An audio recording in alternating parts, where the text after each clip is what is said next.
सदा सीताराम जय जय हनुमान।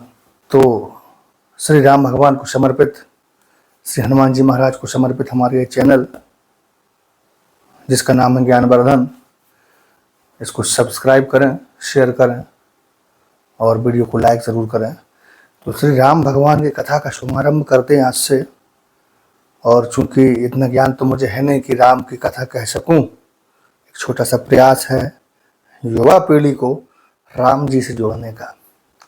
हनुमंत लाल महाराज मेरे इस प्रयास को सफल करेंगे।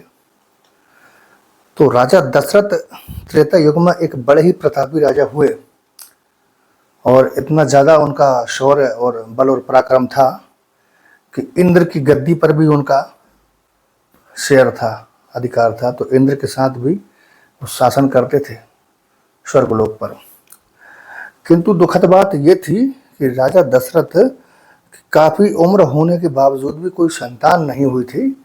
3 रानियां थीं उनकी, सुमित्रा, कैकेयी और कौशल्या। तो उनके कुलगुरु श्री वशिष्ठ जी के कहने पर राजा दशरथ ने पुत्रेष्टि यज्ञ का आयोजन किया। पुत्रेष्टि यज्ञ करने के लिए उस समय जो उसके एक्सपर्ट थे, एक ऋषि श्रृंगी थे, कुछ मैं कन्फ्यूज हूँ, फिर भी एक ऋषि के पास वो गए।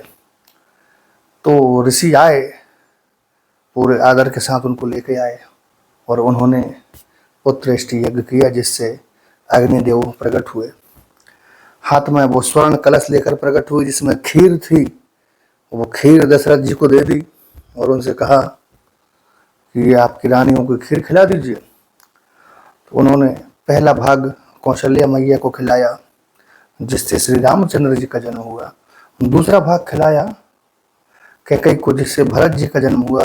तो तीसरा जो भाग खिलाया था खीर का, 2 बार में खिलाया था सुमित्रा जी को। उनसे लक्ष्मण और शत्रुघ्न उत्पन्न हुए। तो लक्ष्मण और शत्रुघ्न हैं तो सुमित्रा जी के पुत्र, लेकिन हमने भरत और शत्रुघ्न का नाम ज़्यादा करके सुना है। ऐसा लगता है जैसे भरत शत्रुघ्न एक ही माँ से पैदा हुए हों, लेकिन यहाँ पर है नहीं ऐसा। सुमित्रा जी से पैदा हुए हैं लक्ष्मण और शत्रुघ्न। ठीक है। तो मित्रता लक्ष्मण और राम में ज़्यादा हुई है और अपने भरत और शत्रुघ्न में। तो इनका लालन पालन बड़ा शानदार तरीके से किया। दशरथ जी ने गुरुकुल से शिक्षा दिलाई, गुरु गृह गए, पढ़न रघुराई, अल्पकाल विद्या सब आई। तो बहुत कम समय में सारी विद्याओं में निपुण हो गए, अस्त्र शस्त्र। और फिर चूंकि एक समय आया, उस समय पर भगवान श्री राम जब युवा हो गए, शिक्षा ग्रहण करके घर पे आ गए, राजमहल में आ गए। तो वहाँ पर ऋषि विश्वामित्र आए। ऋषि विश्वामित्र फिर इनको लेके गए। तो वो एक पूरी कहानी आपको सुनाएंगे, अभी जन्म तक की कहानी है। तो भगवान का जब जन्म हुआ तो रामचरितमानस में गोस्वामी तुलसीदास जी ने बड़ी शानदार स्तुति लिखी है कि भाई प्रगट कृपाला दीन दयाला, कौशल्या हितकारी, हर्षित महतारी, मुनमनहारी, अद्भुत रूप निहारी। शानदार ये स्तुति, इसको पढ़िए कभी आप और हनुमान चालीसा का पाठ करते रहिए। जल्दी ही नेक्स्ट वीडियो मिलते हैं। चैनल को सब्सक्राइब करना ना भूलिएगा।